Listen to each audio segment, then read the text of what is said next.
This season, as with previous seasons, both hero talents are viable, and you will be playing both if you plan on tackling diverse content, if you're interested in as optimal of a build as possible, considering tier sets are also adjusted based on your selected hero talent. As such, in raids, you will be playing this build, a single target Keeper of the Grove focused build that excels at boss damage, clearly. In dungeons, you will take Elune's Chosen, where you will play, if it is your first time, a Solar Eclipse-less playstyle, where your goal is to hit big starfires on top of everything else. Lastly, for open world content and delves primarily, an AoE version of Keeper of the Grove will be your jam. The biggest obstacle you will have is world bosses and delve bosses, so a more single target focused will be ideal, but a bit of AoE for some medium pulls can also be accomplished with this build. You can get all three from the links in the description, and you will also find a link to Tettles' Wowhead guide on Balance Druid where, among other things, he talks about playing Keeper in dungeons and generally more advanced Balance Druid knowledge. Before I explain to you how Balance works and why it is such a relaxing spec to play, know that this video is sponsored by our Patreons, since guides do take a lot more work to complete while also performing a bit poorly on YouTube. If you enjoyed this and find it useful, we would super appreciate you giving our Patreon page a look and see if something catches your eye. Thank you very much to everyone who made this video possible. Now, as far as how the spec works, you are a builder, spender, damage dealer that uses an assortment of spells to build astral power and then dump it into big abilities. Your Wraths and Starfires are your main culprits for single target and AoE situations respectively, while your main damage over time spells, Moonfire and Sunfire, have a large impact on your overall damage. Also, resource gain, but a slew of procs from your talent tree as well. Your two astral power spenders are Star Surge for single target scenarios and Starfall for AoE. As you play, you'll also have a mechanic called Eclipse. Eclipse is a state that increases your overall damage but also buffs its respective resource generator. There are two eclipses, Solar and Lunar. Solar is triggered by casting two Starfires while you are outside of any Eclipse effect, and Lunar Eclipse is triggered by two Wraths respectively. Solar Eclipse empowers your Wrath and Lunar your Starfire, while both increases their respective damage, Nature for Solar and Arcane for Lunar, and also the damage of your big spenders, which are damage spells of both types. Ideally, you want to spend as little time outside of an Eclipse window as possible. Normally, that time is as long as it takes you to cast two Generates to get you into the next Eclipse of your choice. Solar for single target, Lunar for AoE. Because of a specific Elune's Chosen talent, your Solar Eclipse will be disabled when you use the build we linked. So even in single target, you will be in Lunar Eclipses firing Starfires at the dungeon bosses. You'll also have your main offensive ability in Celestial Alignment, or its upgraded version, Incarnation, which gives you both eclipses at the same time for its duration, a buff to haste, and an additional crit if you have Incarnation.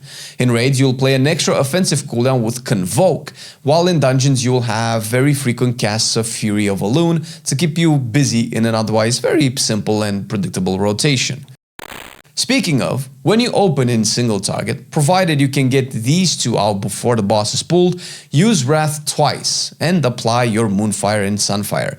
Use your Force of Nature, then immediately press Celestial Alignment. Dump all of your astral power with Star Surge, then pop Convoke. When it's done, use your second Celestial Alignment.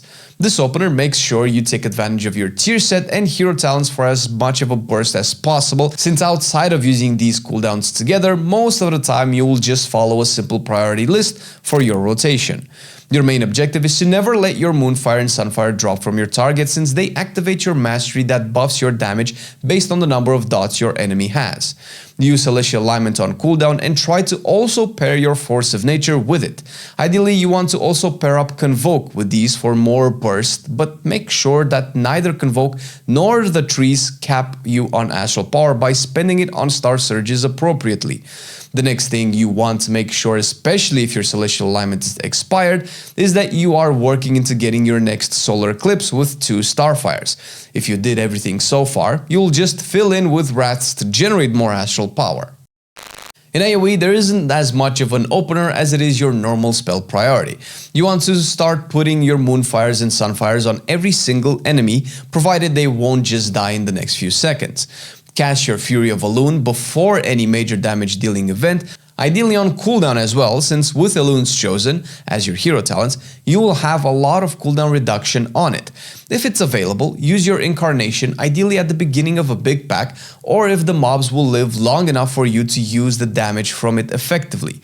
You also have Warrior of Elun instead of Force of Nature with this build, and you will prioritize this while you are inside your Lunar Eclipse. If Incarnation is on cooldown and you don't have Lunar Eclipse, either it just dropped or you just are starting a new fight, use Wrath twice to get it back.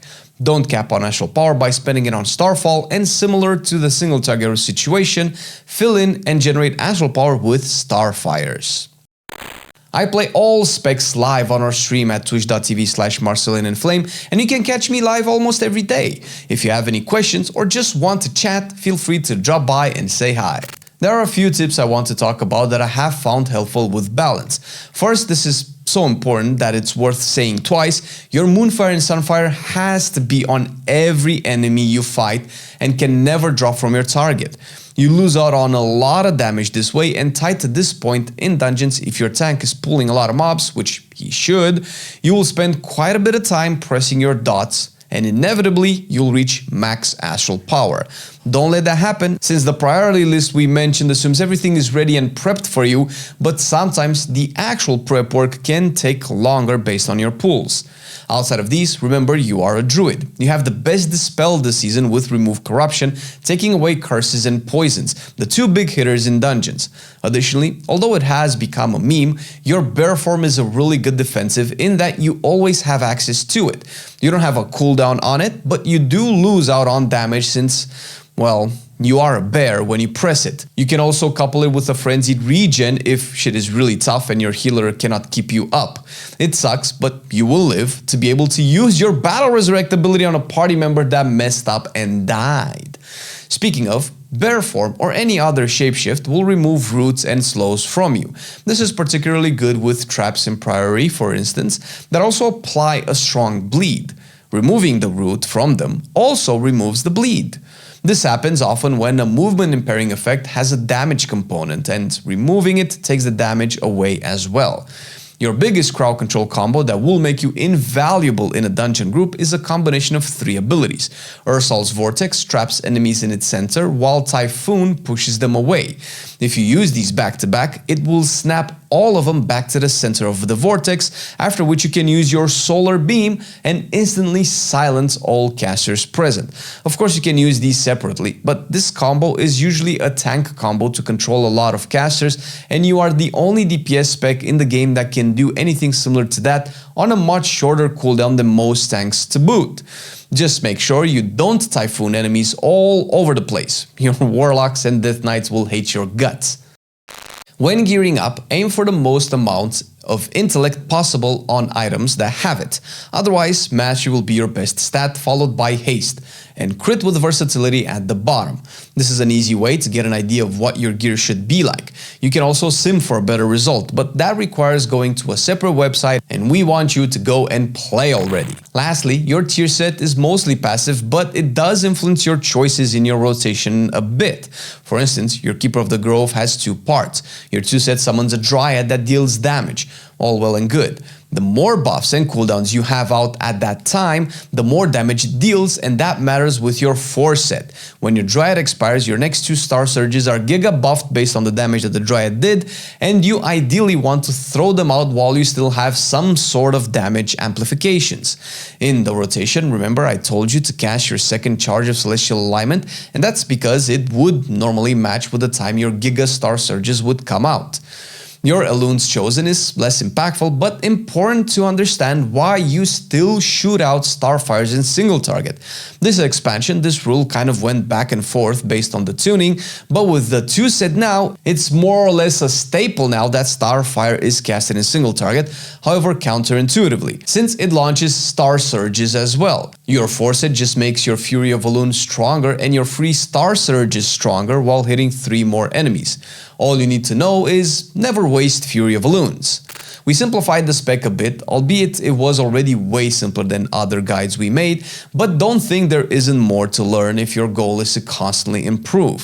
For that, we recommend you check Tettles' guide on it, among others.